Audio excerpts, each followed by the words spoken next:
पिछले व्याख्यान में हमने फासीवाद पर चर्चा की थी और मैंने आपको समझाया था कि फासीवाद मूलतः पूर्ण सत्तावादी राज्य का समर्थन करता है। पूर्ण सत्तावादी राज्य वे राज्य होता है जो नागरिकों के जीवन के प्रत्येक पक्ष को नियंत्रित करने का प्रयास करता है। इस रूप में फासीवादी जो अधिनायकवाद है वो परंपरागत अधिनायकवाद से अलग है, क्योंकि परंपरागत अधिनायकवाद में नागरिकों के जीवन के समस्त पक्षों को नियंत्रित कर पाना संभव नहीं था। इसके पीछे कई कारण थे कि उस जमाने में, जब प्राचीन काल में यातायात के साधन विकसित नहीं थे, लोगों के जीवन को नियंत्रित करने के उतनी तकनीकी सुविधाएं मौजूद नहीं थी जितना आधुनिक युग में तकनीकी सुविधाएं राज्य को मिली हुई हैं। उससे वे नागरिकों के जीवन के ज़्यादा से ज़्यादा पक्षों को नियंत्रित कर सकता है। तो फासीवाद ही राज्य पूर्ण सत्तावादी राज्य है जो नागरिकों के जीवन के सिर्फ राजनीतिक पक्ष नहीं बल्कि सांस्कृतिक धार्मिक पक्षों को भी नियंत्रित करने का निरंतर प्रयास करता है और इसके लिए वो व्यापक जन प्रचार या जनसंपर्क के साधनों का प्रयोग करता है।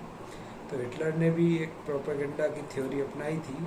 तो हम ये बात समझना चाहिए कि फासीवादी राज्यों में प्रचार और जनसंपर्कों के साधनों का बड़ा महत्व होता है, क्योंकि उसके माध्यम से ही जनता के व्यवहार को अपने अनुकूल बनाया जाता है।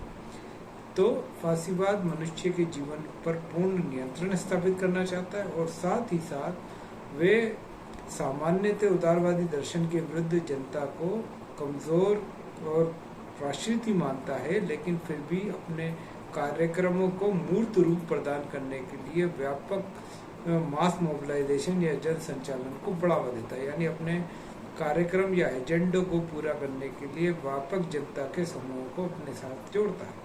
तो इस रूप में फासीवाद परंपरागत अधिनायकवाद से भी अलग है, क्योंकि परंपरागत अधिनायकवाद में जनता से दूरी बनाई जाती थी, लेकिन आधुनिक फासीवाद आधुनिक अधिनायकवाद इसलिए है क्योंकि ये व्यापक रूप से अपने राजनीतिक कार्यक्रमों को मूर्त रूप प्रदान करने के लिए जनता को अपने साथ जोड़ता है। इसलिए फासीवादी राज्यों में जो बड़े बड़े व्यापक कार्यक्रम चलाए जाते हैं उनका उद्देश्य जनता को अपने साथ जोड़ना होता है।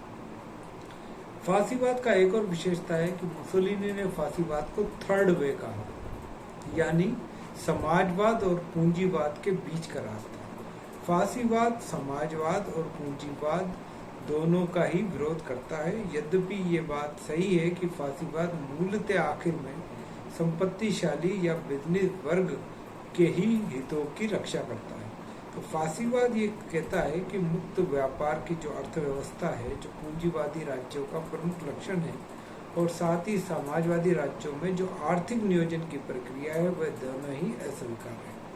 इस रूप में फासीवाद एक नए आर्थिक नीति को उद्घाटित करता है या प्रस्तुत करता है, जिसे वो कारपोरेटिज्म कहता है। कारपोरेटिज्म का मतलब ये है कि संगठित आर्थिक हितों को सरकारी कार्रवाई में उनको हिस्सेदार बनाता है, उनको प्रवेश दिलाता है।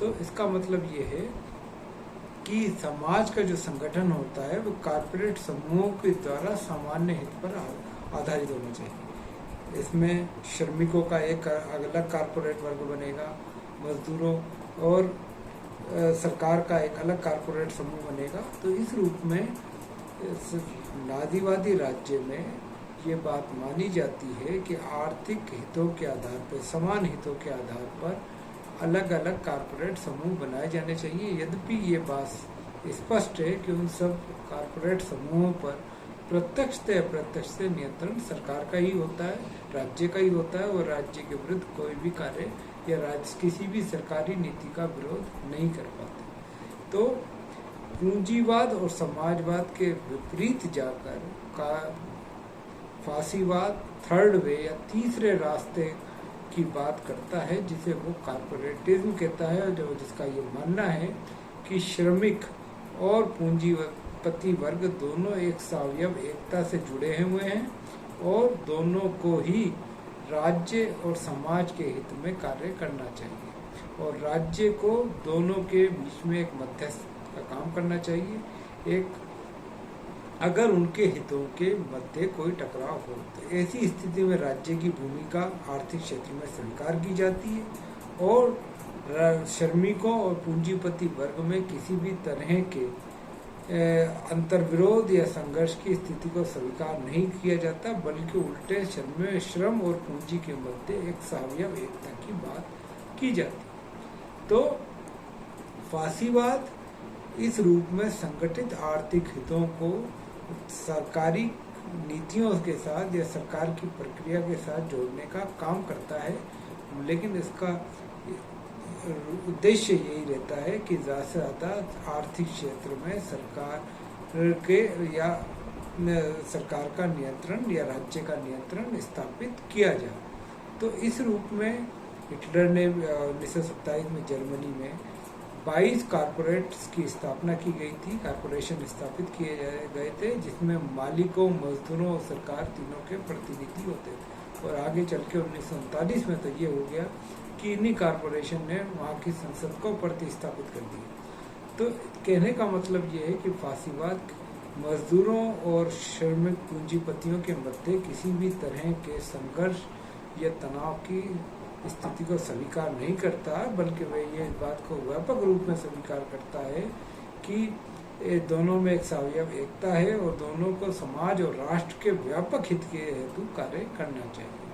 तो इस रूप में अगर हम देखें कि फासीवाद मूलतः तो वो आर्थिक विचारधारा है जो लोकतंत्र और पूंजीवाद के अंतर्विरोध से उत्पन्न होती है, परंतु वे अपने आप को समाजवाद और पूंजीवाद दोनों से अलग जाकर एक तीसरे मार्ग के रूप में व्याख्या करता है कि यह हमारा जो दर्शन है वो पूंजीवाद और समाजवाद दोनों से अलग जाके एक तीसरे रास्ते की खोज या तीसरे राज्य को स्थापित करने से संबंधित है।